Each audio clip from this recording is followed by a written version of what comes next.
shot. Sabi ni CJ Almazan, walang malaki sa akin.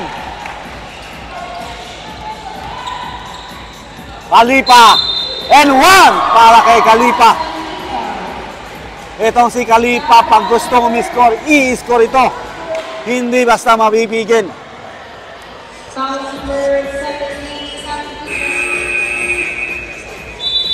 Sa totoo lang, kung score lang ang kailangan ninyong umiscore sa Team Adjust, Kalipa lang ang first ball. Siyempre, UAE players yan, hindi basta-basta mapipigil yan.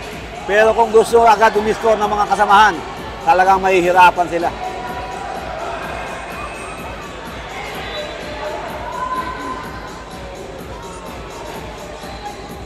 Connect para kay Kalipa.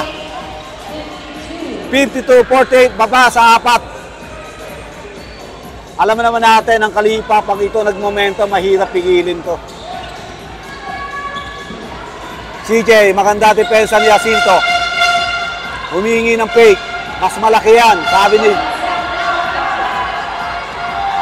Kanda. Oh! Ito ang nakikita kong adjustment sa Adjust. Yung big man nila, umaharap dito. Siyempre, pag nagkaroon ng mismatch sa ilalim, biglang bibitawan ni CJ sa ilalim. Ayun, libre. Siyempre, big man na yung bantay sa kanya. Ito hindi makuha ng Adjust. Yung adjustment sa ilalim. Siyempre, pag umangat na yung big man,